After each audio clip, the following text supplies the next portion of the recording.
قرآن نے اس معاشرے کو بہتر کرنے کے لیے جو بنیادی اصول دیا، یا ایھا الذین آمنوا علیکم انفسکم، جب یہ نقشہ سر سے پاؤں تک ٹھیک ہو جائے گا تو دنیا کا نقشہ خود بخود ٹھیک ہو جائے گا، معاشرہ خود بخود درست ہو جائے گا۔ ایک شخص دفتر سے پلٹ کے آیا، کچھ کام اس کے ذمے تھا گھر کرنے کے لیے، بیٹا اس کے انتظار میں تھا۔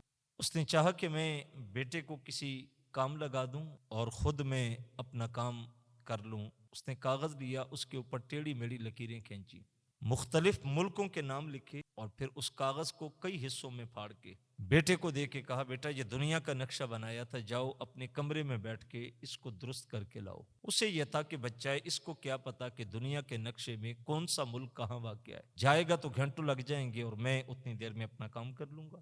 چند لمحے گزرے تو بیٹا نقشہ لایا اور باپ کے سامنے رکھا اور کہا، یہ بن گیا ہے۔ باپ بیٹے سے پوچھتا ہے کہ بیٹا یہ بتا کہ آپ نے نقشہ کیسے بنایا؟ اس نے کہا کہ مجھے یہ تو نہیں پتا کہ دنیا کے نقشے میں کون سا ملک کہاں واقع ہے، لیکن جس کاغذ کے اوپر آپ نے دنیا کا نقشہ بنایا تھا اس کاغذ کی پشت کے اوپر ایک مرد کی تصویر بنی تھی۔